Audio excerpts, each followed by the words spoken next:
You're watching The Legal Breakdown. Okay, so Donald Trump's own attorney issued a slip-up today in court that's going to cost him with the jury. But first, just a reminder for those watching right now, if you want to follow along with Glenn and I as we continue to do daily comprehensive coverage of Donald Trump's criminal trial, please make sure to subscribe. Okay, so Glenn, back to the slip-up. I'm going to read a tweet from MSNBC legal analyst Andrew Weissman. An apparent slip-up by Trump counsel as he elicits from McConney that Weisselberg told him the money was for some sort of reimbursement. Remember, that is the DA's position, and that the paperwork disguised it as legal fees. And Trump wants to say that it was really legal fees and not a reimbursement. So what are the implications of this slip-up here? So the implications are that Todd Blanche, the lead defense attorney for Donald Trump, who opened his opening statement was, ladies and gentlemen, not a reimbursement. This was not a repayment to Michael Cohen for laying out the hush money payments to Stormy Daniels.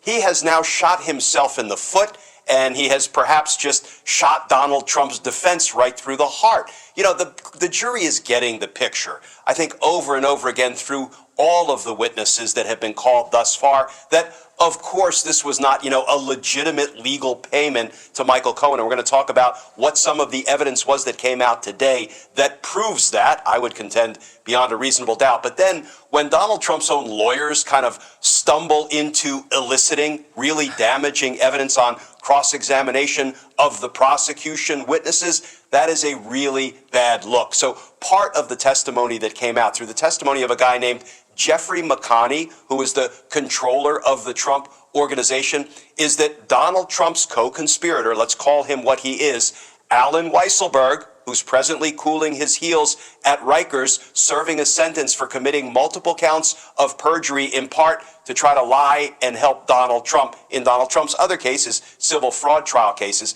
McConney said, yeah, Alan Weisselberg told me that these were reimbursement payments. But, Brian, it only got worse. Michael Cohen made a $130,000 payment to Stormy Daniels to try to buy her silence. And then they went about falsifying the business records to make it seem like the money Donald Trump was giving to Michael Cohen wasn't to repay him for the $130,000. Instead, it was just income, right? It was just money that they were paying Michael Cohen for his services as a lawyer, his legal services. Here's the problem.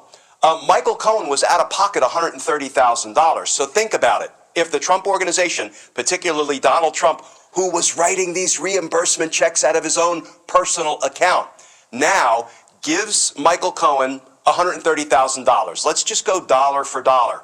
And he falsifies that payment as income to Michael Cohen. What happens? Michael Cohen has to pay taxes on that income, maybe to the tune of $30,000, $40,000, $50,000. So when Alan Weisselberg said, wait a minute, these really were reimbursement payments, so you have to gross up the amount that we pay to Michael Cohen, so we're also covering the taxes that he will have to pay as a result of us fraudulently labeling this stuff income instead of repayment. They actually grossed him up all the way to $420,000. They wanted to make sure they could cover all of his taxes. And to me, Brian, it feels like they were giving him a little bonus on top of it, maybe just to keep him quiet, keep him in the fold. Obviously, ultimately, we know Michael Cohen left the fold and flipped on Trump and Weisselberg and others. So, yeah, this was a pretty serious slip-up in court, but I'll tell you, all of the testimony as it is unfolding is making clear this was big ticket fraud. This was not doing legitimate business. Is it not crazy that this slip-up was solicited during cross-examination? So it was from Donald Trump's lawyers with a witness who is friendly to Donald Trump. So these are two Trump-aligned folks who basically screwed themselves, shot themselves in the foot here. Yeah, there is a cardinal rule, I would call it a cardinal sin. When you're cross-examining a witness, Brian, you never ask a question if you don't know what the answer is. And it looks like Donald Trump's lawyers, which is kind of in keeping with the performance of all of Donald Trump's lawyers, are stumbling and fumbling around, and, they are hurting more than they're helping their client's defense. Now, will prosecutors call this out? Will they tell the jury, look, Trump's lawyers told you that this payment was not a reimbursement, but rather just a legal fee. Now they are inadvertently admitting that it was a reimbursement. They're lying to your faces. Are they going to say that to the jury, the prosecutors at some point?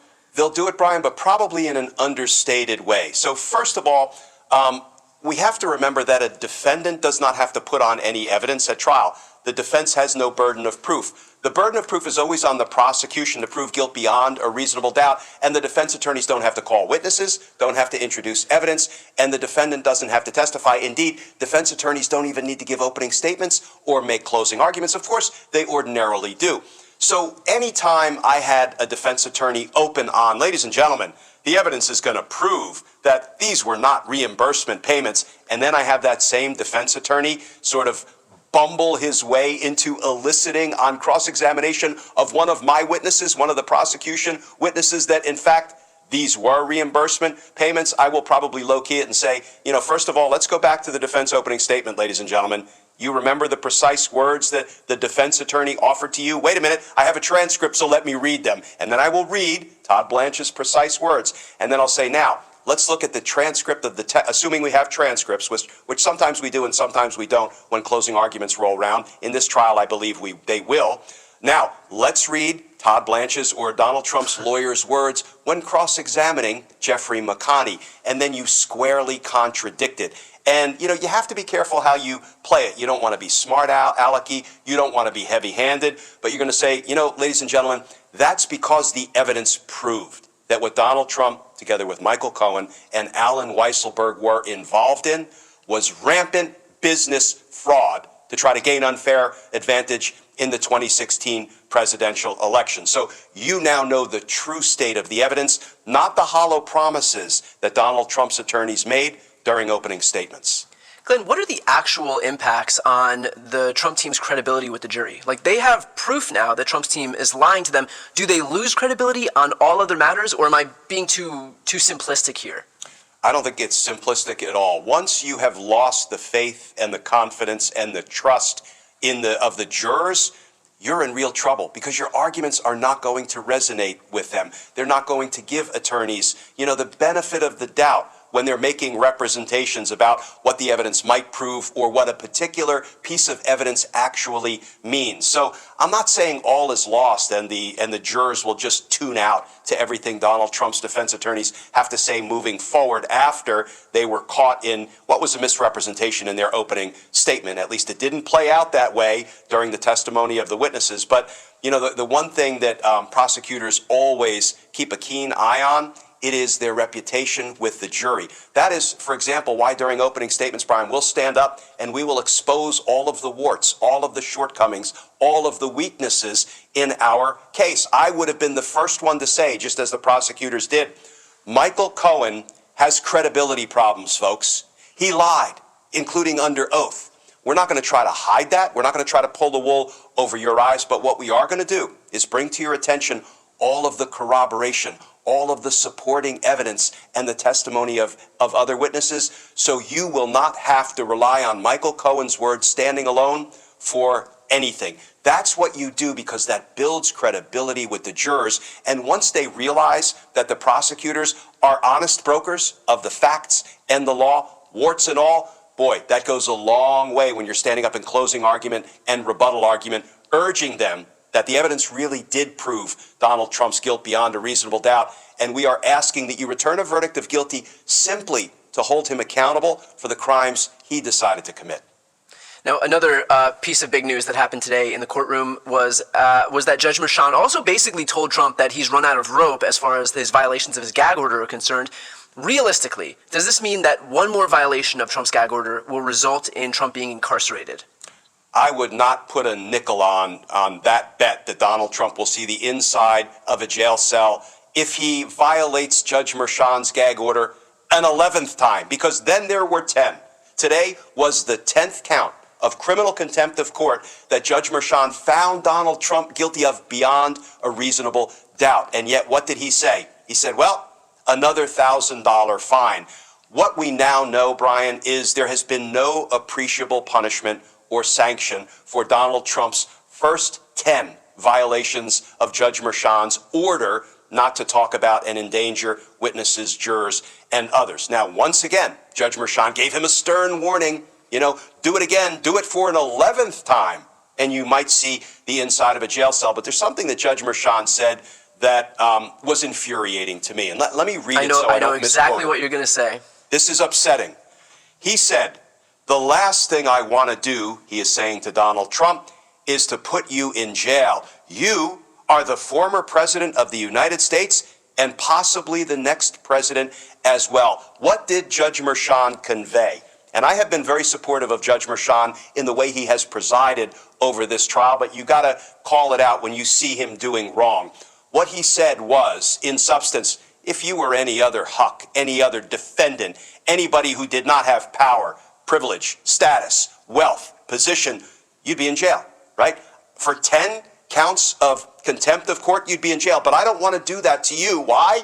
Because you're the former president and you might very well be president again. That is offensive to the equal application of the rule of law. And it, made me a little bit nauseous when I read it. Now, on the upside, I believe if he does it again, and Donald Trump already stepped to the cameras at the end of the trial day today for his hallway lies session and said, I'm going to keep talking because I care more about the Constitution than I care about being put in jail. Well, bring it on, Donald Trump. Inevitably, he will violate the court's order an 11th time. And then the way Judge Merchan has set it up, he almost has to order him to serve at least some time in jail. Do you realize he could get up to 30 days for each count of criminal contempt? That means Donald Trump could have been ordered to spend 300 days in jail for his 10 criminal violations, and yet he hasn't spent a single minute in a jail cell. So I think when the 11th violation rolls around, and it will, on that I'll bet the full buck, we're going to see one of two things. We are going to see the resurgence of the rule of law, or we're going to see the rule of law draw its final breath and die. I, for one, sure as hell hope we see the resurgence of the rule of law. Right. Basically, at that point, if you don't incarcerate Donald Trump, you're basically saying we're going to keep, saying that we're going to impose these violations, that we're going to, throw the book down on you, and then we're just not going to do it in the end. So, go for it. Do whatever you want. We're going to talk a big game, but, at the end of the day, we're really not going to do anything beyond imposing these $1,000 nothing burger fines. And that will breed contempt and disrespect for the rule of law, and that will undermine the legitimacy of things like court orders and release conditions. And, that is actually what Judge Merchan said he's trying to prevent. Donald Trump undermining the legitimacy of the proceedings by continuing to violate court orders. Well, Judge Merchan will be guilty of precisely that if he doesn't actually punish, sanction, hold accountable Donald Trump for continuing to just completely run roughshod over the rules of the court and the orders of the judge. Well, you put it correctly when you said when, not if, he violates his gag order for an 11th time. So we'll keep an eye on that. As soon as that does happen, we'll be here to go over what's going to happen as the result of that. So for those watching right now, if you want to follow along, please make sure to subscribe. The links to both of our channels are right here on the screen. I'm Brian Tyler Cohen. And I'm Glenn Kirshner. You're watching The Legal Breakdown.